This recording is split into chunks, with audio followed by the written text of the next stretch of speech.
want you to speak about the stories of the women from whom you learned so much, and that comes through in the book a lot. So I want you to speak about some story. You know, I'll go back to my confused identity. Because I am middle class, I speak English, I read Shakespeare, I read modern poetry, I read this and that, I read the Hindu, I read the editorials, and I am a product of my background. But at the same time, as a woman, where do I belong? I'm going to restrict just to my women's politics. I remember there was a big meeting of of women in Chandigarh. So I went there, and I was in the middle of a majority of middle class women, and I suddenly felt very alienated.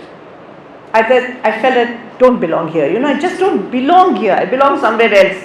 And in front of me came the images of Mangi, Naruti, and so many others who are working class women.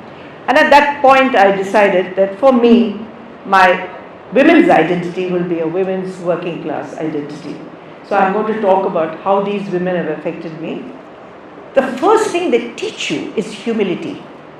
You know, you go there thinking that you know everything or more than they do. Well, this lesson was taught me the first day I entered rural Rajasthan, when they told me to buzz off. You know, they told me, we don't want to listen to any of your nonsense.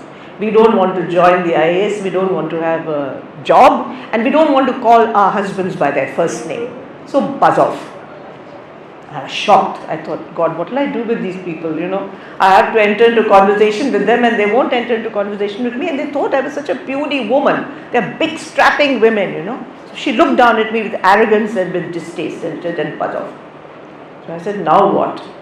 Then I realized that to think of equality and to think of a genuine conversation, you have to think of many things.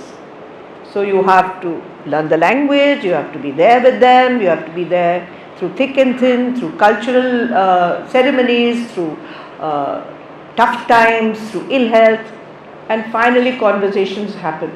So it took me a while, but now, you know, it's strange. 20 years ago, or maybe 30 years ago, I came to Tamil Nadu to go to a village in Chengalpet district, and I went in and I started talking Rajasthani. For me, that's the language of the people. And I told myself, you're in Tamil Nadu, you can't come and talk Rajasthani out here.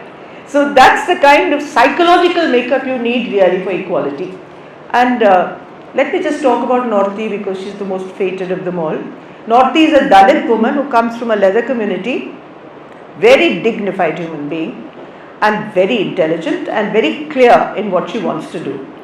So when I met her, we organized the first ever strike of workers against the government for non-payment of minimum wages. It was a successful strike because she organized it and I only helped her. So she organized the strike, the BDO was removed, the Sarpanch was suspended, the action, government had to agree to paying the wages, but we also discovered that there was a discrepancy in the law. And at that time, it went to Supreme Court, not in her name, unfortunately, because she refused to go to Delhi. And I also said, I don't want to stand on Naruti's shoulder and have a case in my name. And Sanjeev Roy, who happened to be there, he said, this is stupid. It should go to court because PIL had just begun. So he filed the case as Sanjeev Roy versus the government of Rajasthan, but actually Naruti won that battle. Sanjeev Roy didn't win the battle. Single bench, double bench, decreed that minimum wages must be paid, and Rajasthan government had to amend parts of its famine code which were illegal and unconstitutional. So it can reach up to there, and since then Naruti has been part of every struggle, whether it's Manrega or so on. But Naruti is also remarkable. She is much more open-minded than I am. When technology came in the 2000s, the first time I realized that the importance of technology was when I went to Gujarat in 2002 and considered that it can be a lethal weapon in the hands of people, so it has to be a strong weapon for protection, so far as we are concerned. So we have to use technology. Naruti went in to learn the computer. is self-taught literate. She learned the computer, she learned to operate the computer. She went and opened during the RTI regime. Ajit Bhattacharjee was editor of the Indian Express and the Hindustan Times long ago, and part of the RTI campaign, did a big meeting in Bangalore, and he invited Naruti and Azim Premji to inaugurate the meeting. So Naruti went there, but she also became the Sarpanch. And when she became the Sarpanch, she taught the computer operator how to operate the computer. She taught young girls how to work and operate the computer. If you look at her, you just dismiss her, because she still wears her local dress. She hasn't removed that. She's an amazing human being, and she still tells me off. The other day we were talking about caste, and I said, you just have to have intercaste marriages, otherwise you're not going to be able to. She said, not for me. In my granddaughter's generation, maybe. She said, you are privileged. You can say all these things. I don't have that privilege.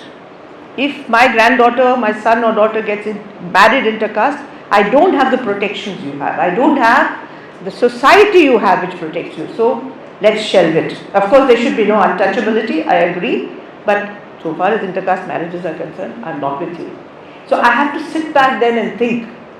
She forces me to think.